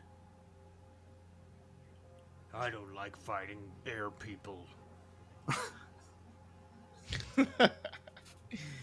You see just like kind of like squatting on the floor, your weeping captain, and you just hear him go, thank you. And as he's like not even directing it toward you, he's just kind of like hunched over and has his feathered wings over his face. Of course, Captain, they're gone now. It's okay. It's okay. You can look at us. We're here. It's just your crew. We've always been here. We always will be. Unless you sell the ship and then you're kind of shit out of luck. But we're here. I don't want to sell it, he says. I don't want to sell it. I just didn't want you all to die. Well, Can- we're not dead. You go ahead. Can I look and see if that, like, the wraith dropped anything? Yes, absolutely. Shout out. You can. Yeah. Please do an investigation check, and if you fail, I'm not going to tell you. But Okay. I am excited about you even asking that. Let's see. Did you drop loot? That's the real question. Okay, investigation, you said? Mhm. Okay, I got a 12. Okay, cool. There is still a blue glow in and about the room, and it is troublesome to you that this blue glow seems to you noticed from the ghosts before still seems to just be present, but it doesn't seem to be attached to anything. And when the captain notices it too, he kind of like cowers again. Interesting. Barry, is something weird about this room still, even though that thing is gone? I feel it as well. Huh. Can I use my divine sense to kind of sniff the air and see if there's any undead celestials or fiends in this That's room? exactly what I was. Yeah, go for it. Yes, you can. I do so. But I want to ask. Smells like I just want to ask a flavor Turtle question in real quick. here. Uh, Oh, that's me. It's always you. I Such a specific something smell, stinks. too. Yeah. Me when I like walk out of the office after I've like worked all day and I walk in and there's like, God, what smells bad? It's just me. Quody is this? It feels like this is either a moment of Quody being humble to Barry, or it's like we know that we're competitive, but when shit matters, we're on the same. Like what's the Latter. flavor of this moment? Yeah, give it It's to us a little bit. It's definitely like, undead and things like this are not direct enemies of paladins, but a lot of paladins probably specifically deal with like relinquishing these kind of creatures. And I think my character kind of journals about every monster, but doesn't come across things that she specifically can deal with a lot. So even though we compete, I know that 2 paladins are better than 1. So this is something that I'm like, you divine sense, I'm gonna look through my spells and see if there's anything else I could do. But we're gonna figure this out. cool. Can you roll a religion check? And while you're doing that, Barry, you're burning the divine sense here. Yes. And you find with that you can feel the presence of some undead, and it doesn't quite feel like a creature to you. There's just something undead in and around, and you find along the edge of the ship, along the edge of the wall of the ship, just kind of like rolled in a corner, and the light doesn't emanate from it, but it seems to be connected with it, almost like a projector that is pushing up toward the ceiling. And once you see it, and once you have this attunement to the area around you, you can again.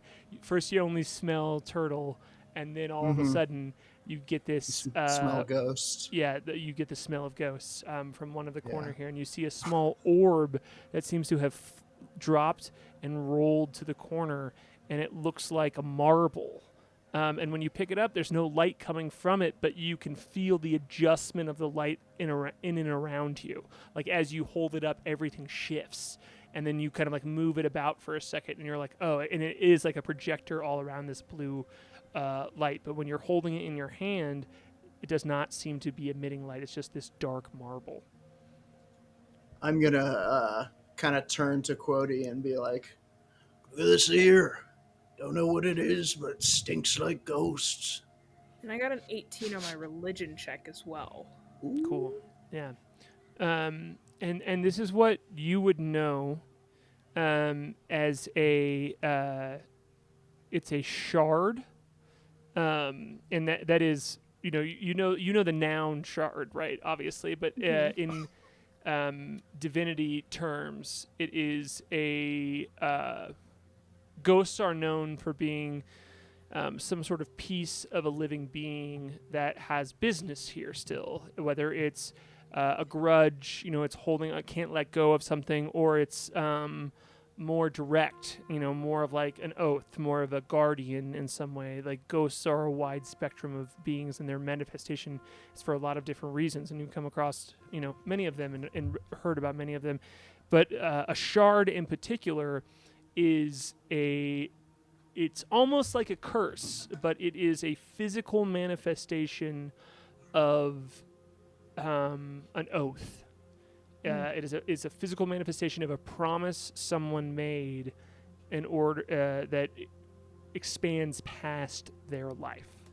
And there are very evil versions of those, and there are less evil versions of those. And you're not gonna you don't know that from this, but you just know that this is that kind of like magical object that is more in the divine than it is in the arcane. Okay.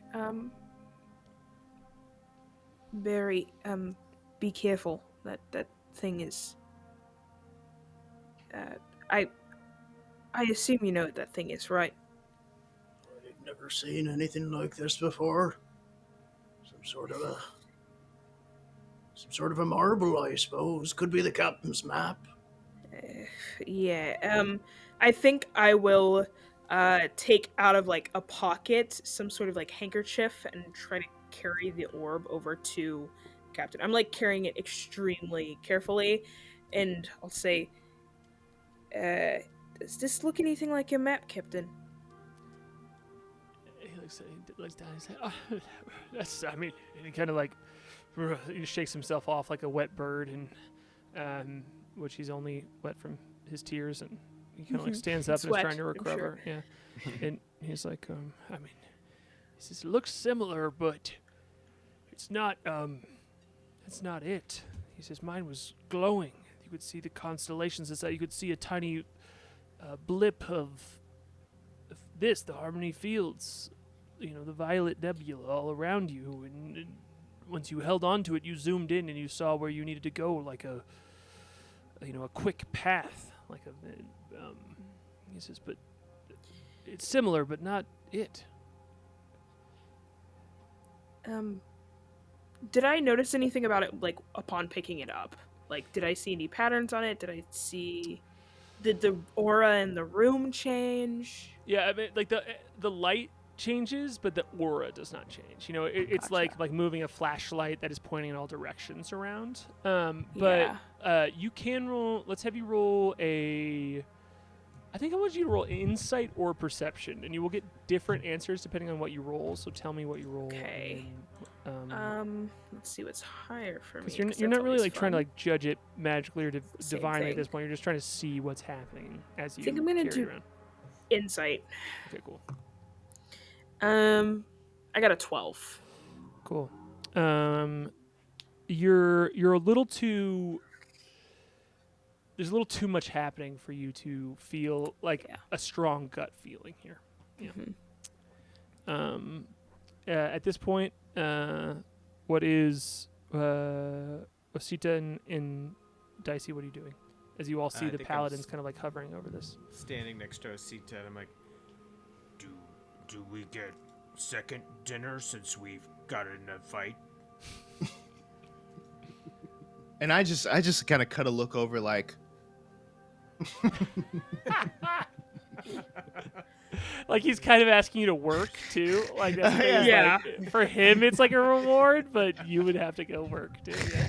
You didn't even eat all of your slaw, okay? The slaw's not a garnish. It's part of the meal. Gets stuck in my teeth.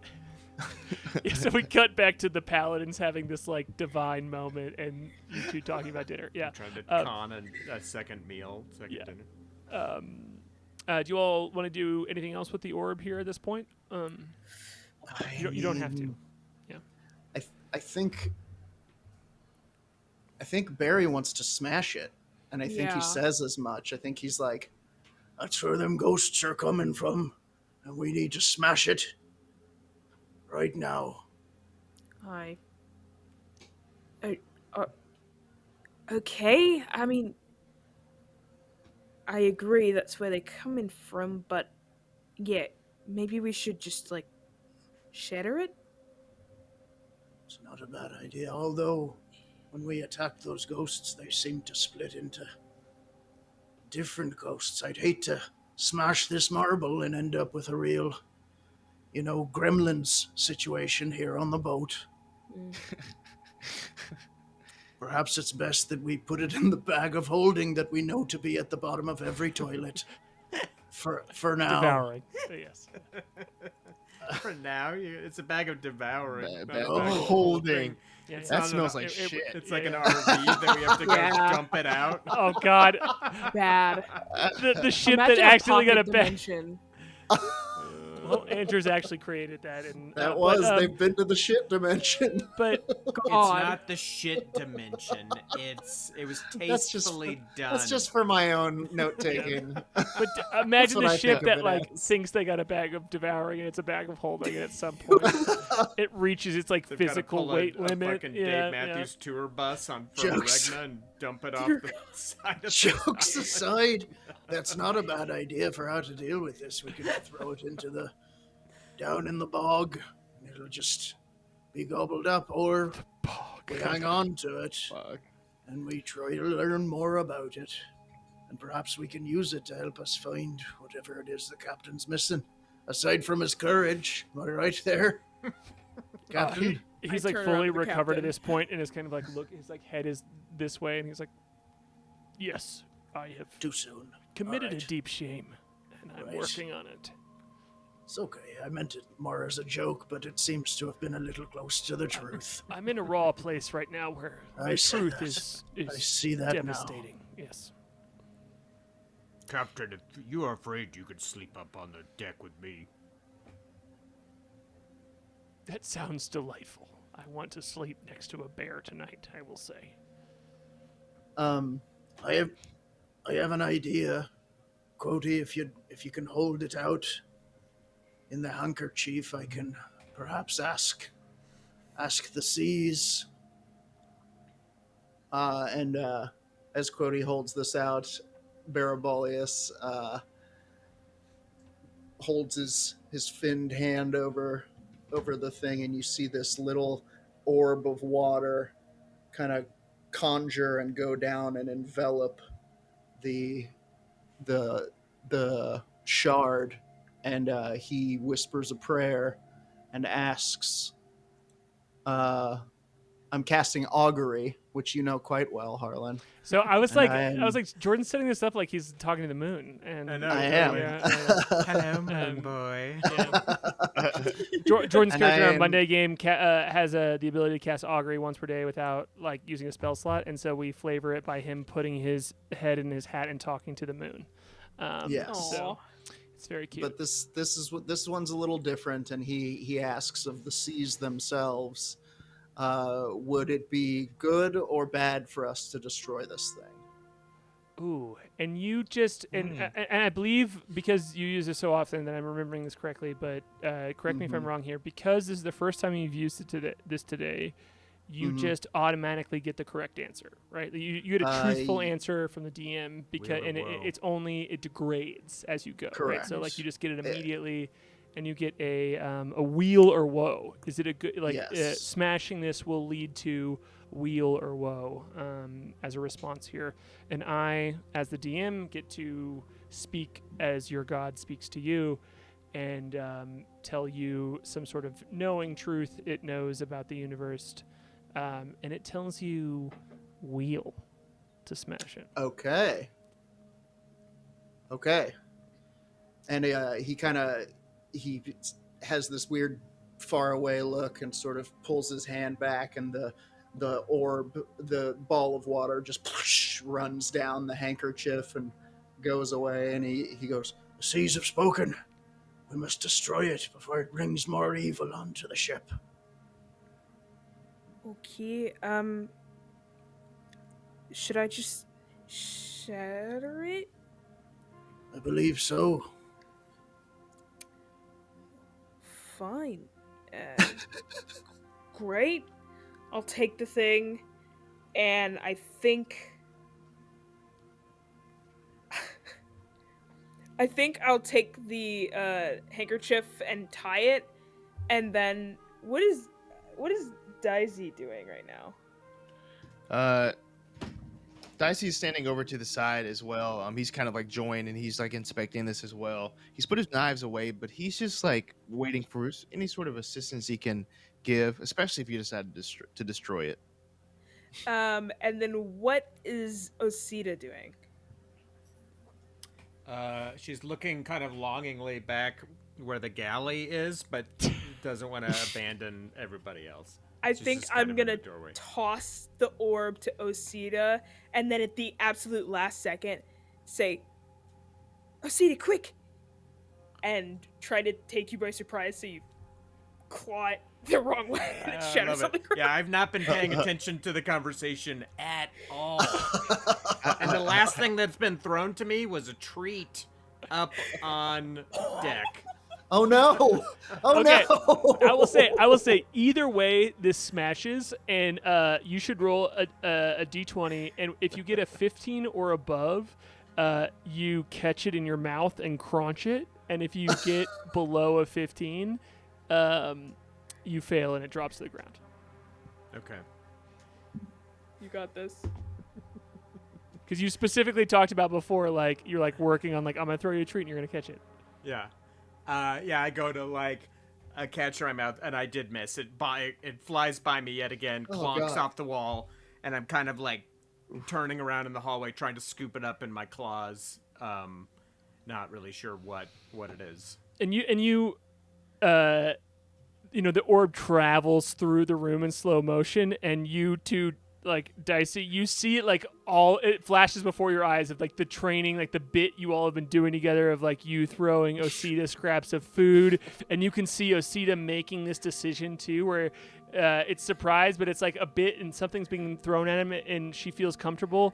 So you see her like reaching up to eat this undead orb, and her mouth is open, and you feel a deep like sense of relief as she is still kind of sucks at this game, and it bounces It's not off very of her good. teeth and doesn't break, but bounces off of her teeth and smashes on the floor. I am trying to pick it up and eat it, though. Yeah, I'm yeah. trying to find it. It's kind of hard for a bear in a hallway to get a marble that's like between her legs, so Yeah, it's a lot of. and it breaks as turning immediately around. as you hit the as it hits the ground, and Oh, okay. and as it shatters on the ground too, as you're looking around, you see this smoke again, this like blue-white smoke come up and around Osita's body, and again, like a projector, like there's this cloud in front of you, but you see some of the light get lighter, and they forms begin to take shape, and you see the story of this happen very quickly. It is a of images just conjuring themselves and flashing in front of you. You see a rank and file of dwarves lined up. They look very old, and they seem to be saying goodbye, and then like lying down. They seem, and as they walk through a door and lie themselves down. And after they all do, the door seems to close, and you see this large.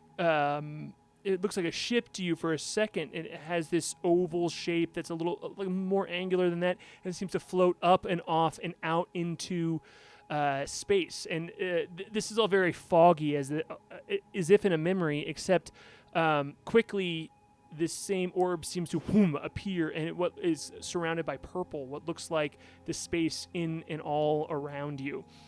And you're seeing it from a different perspective now, and it has this like coffin-like shape to it, but it's huge. It's the size of a house, and you're seeing it now from the perspective of a ship. Someone standing aboard a ship as it floats up to it, and floats up to what is clearly a door on it. And you see from your perspective, from this on the cloud in front of it, people prying the door off, and as they pry the door off, this what looks like honey just seems to float out and into space and drain itself out and dissipate all around. the camera, you're like you do see OC like looking at the cloud as it's confused about what a TV is in this moment. Also, thank you for that raid, Paradise Broad. Oh, hey, Parrot, what's up? Thank you. Yeah, thank you for being here. Thank you. And it goes in, and you can see it almost like fast forwards for a second too, as you can see people just like taking things off of it and taking things off the ship. And as you see a large seed at the very end of what looks like a tunnel, as there are these like pink glowing lights all around you, and the perspective that you're seeing from touches the seed, and you can feel horror for a moment as it's almost like connects with your body as the room like starts to like quake and shake, but you realize it's just like the lights flashing in the room, and the body falls to the ground, but it can feel in the same way that you can feel right now that this is a tomb, and this is a resting place, and was a place that asks nothing from anyone except to be allowed to remain here untouched, and this person that you are seeing the image through is realizing that and connecting with it, and realizes that the place got broken open, got bothered, and Tomb raided. And it seems like the ghost that you fought was trying to keep the location of this crypt a secret, and somehow with the orb that your captain bought and lost, that secret was known again to people. And then there's a flash, and you're seeing the same tomb from a different perspective, from inside, as if you were standing in the place where the seed was before that was touched, and you can see this crew of humanoid figures moving through the door, and you see one of them holding an orb in their hand as it walks through, and you hear throughout it,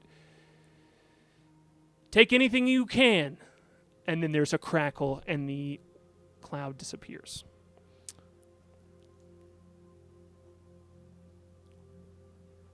Do we get that second dinner? Or is it or just a snack? He drops his head and he says, "This happens every day. Anything for you." Yeah, the importance of this absolutely lost on me. You got that ban, Harlan, Oh, sure. in chat? Yeah, sorry, I'm not paying attention. No worries. I think Barry's gonna turn to the captain and be like, Sounds like your map was to no treasure, friend. Sounds like you found a map to a graveyard. There's plenty of treasure in graveyards. Well, all right. I'm not here to split hairs. Yeah. Yeah. Hey. It's insensitive every time you say I'm it. sorry. I just He forgets. fumbling with my words. I just started making soup jokes about, turtle soup, rabbit soup. It got I old. quite like Keep turtle using the soup. word hair. I'm really a lop. Like, there's really so many better words to describe you with. We all have to grow together, says the captain, kind of like trying to share wisdom that he learned today. Much like hair. I'm told. I would like the two paladins to do, as the other folks are getting food, can you all both do perception checks? Absolutely. "Can I?" Kind of. What do you got? 21. That's better. I got 15. 17 plus 4. Yeah, as you, as Barry kind of like experienced all of that and realizes maybe you need a snack too, and wanders off in the distance. I could have a cricket. Cody, you see through the edges of the ship. You know, it's even though it's a magical ship, it's still made of wood, and even though it's very well moisturized, there are still some tiny cracks. And you can see the shimmer outside, almost like a sun coming up. And when if you go and follow it at all, which I mean, you kind of like Yeah. big time. Yeah, you diverge from the rest of the crew and step out on the top of the deck. It is clear that this was not there before because your ship has not moved as you have put it in place to sleep, and the captain is sleeping. And there is a bright light shining off in the distance that you can see amongst the edge of the Harmony Fields, the Violet Nebula that you all are next to. And there's this purple swirl in it that that ships go, disappearing in. And you can see all of these like shards of these shadows of debris in the clouds there. But something that was not there before that is now is what looks like a bright lantern in the dark amongst this purple haze on the edge of it. And you can feel in you that there is some connection, there's some guidance that has been left for you by this ghost you have defeated. And I think with that, we're going to call it for the evening. Oof. So yeah, you all can decide what you want to do with this information, how you want to deal with it. I dare you to just say, okay, cool, Captain, you're selling the ship now, and we'll RP that for the next session. You're right, Cap. It is. You're probably not fit right. for. Yeah, you're right. This is delightful. We're gonna pick this up in 2 weeks. Not next week, but in 2 weeks from today, on Thursday, we're gonna do the conclusion of this adventure, part 2 of the one shot. And thank Lexi and London. Just thank you so much for coming to play D&D with us. I play D&D with these two dumb dudes all the time, but it was a true joy to have you all here and join us to play some space magic. Thanks for having us. Yeah, seriously, so much fun.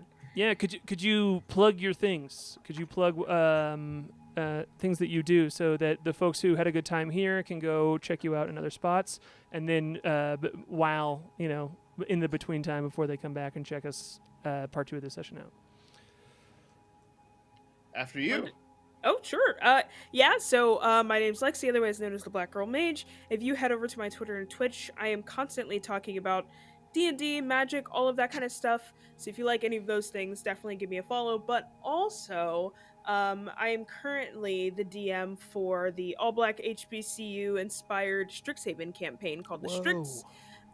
It's super dope. I am in charge of editing episodes, so they will be here soon. But you have to watch my Twitter to know when I drop them, because it will happen after I hyperfixate and get through all of them in one night. Yeah, nice. But yeah, it's gonna be a super intense kind of play on college tropes. It's gonna be really super fun. And I'm also, so there's that. I have a few things just dropping, like one-shots and stuff kind of all dropping at the same time. Super fun. But I think the most recent thing will either be a game that I run on the Tabletop Jocks channel that Nice. drops this Friday, and they drop bi-weekly as well, where I DM for like Josephine McAdams, Matt Mercer. It's like a bunch of people. It's disgusting, a disgusting table. Who's truly Matt nuts. Mercer? I don't know. Yeah, it's just this dude. He's kind of that's wild. so cool. Yeah, so I'm doing that. That drops Friday, and then after today, I will just be advertising the hell out of the Strix. So yeah, keeping so up with me cool. on Twitter is the best way to know what I'm doing next. So if you're watching this, go follow Lexi on Twitter. We'll put a link down here, so you can just go do it real quick. Dope. Yeah, thank you. Yeah, London, follow that. Hi, I'm London. You can find me watching the Strix, because that sounds like the best goddamn thing I've ever heard of. I know. So I'm gonna be watching that. No, find me on Twitter, at London Carlisle, where I post about TTRPG things, the games I'm playing in. We just have a video that dropped on YouTube on Chaosium's YouTube channel. So we're plugging that right now. It's a game we played, 7th Sea. with the creator John Wick, a great swashbuckling game of adventure and that whole romance type thing. It was very good. Ships. It also Ships. ships, Yeah. ships, pirates. And it also includes Josephine McAdam, who you played with there too. So more Josephine action if you're into that. Other than that, next Tuesday I'm playing some D&D, some more pirate D&D with my buddies on my channel, twitch.tv/the London Carlisle. So check those out if you like ships, because apparently that's all I do now. Yeah. Ship mechanics, man. Ship it. They're broken. It's great. All right. Cool. Jordan, Andrew, do you have anything to say? Watch Better Than Heroes. Yeah, Better Than Heroes Yeah, on Mondays. I design tabletop games. Check out my website, occupiedhex.com. The bear character I'm playing is actually a player race that I've cooked up. If you sign up on my mailing list, sooner or later, it'll be a freebie you can grab. But yeah, check out occupiedhex.com. Cool. All right. Thanks so much, y'all. We'll see you in 2 weeks. Good hanging out.